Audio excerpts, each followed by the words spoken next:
Hi everyone. Today I am sharing with you all a case of chronic bronchitis in a boy of 7 years. This boy developed respiratory difficulty right after birth, and since then he had been having relapses of his respiratory troubles. So, as we know that the respiratory system of the person or a patient develops right after birth, and whenever there is an issue pertaining to the respiratory system that is occurring right from the birth, we must inquire into the labor as well as the delivery process. So, when I inquired about the birth history of the child, I got to know that the labor had to be induced and the doctors broke the water bag.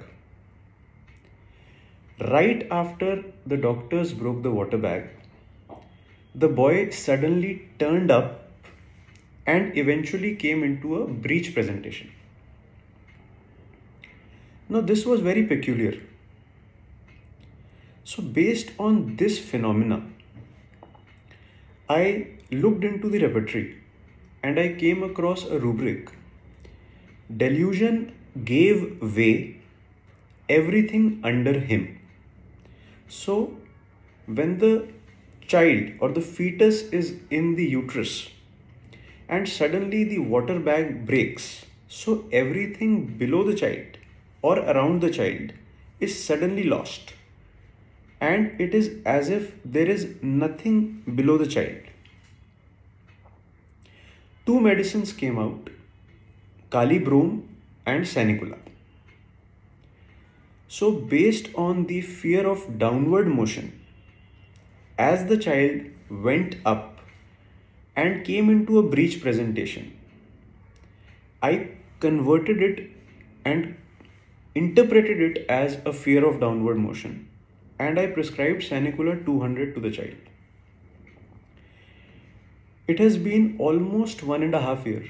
This child has not had any relapse of his chronic bronchitis. The importance of choosing the correct rubric for prescription and a rubric which is based on the morbid phenomena or the entire pathological process is very important. As this child had a respiratory issue, we had to inquire where was the fear in the history, and especially during birth, as whenever we get any functional disorders of the respiratory system, we must inquire about the birth process, because that is the time when the respiratory system becomes fully functional. Stay tuned and we'll be sharing many more such cases with you. Thanks.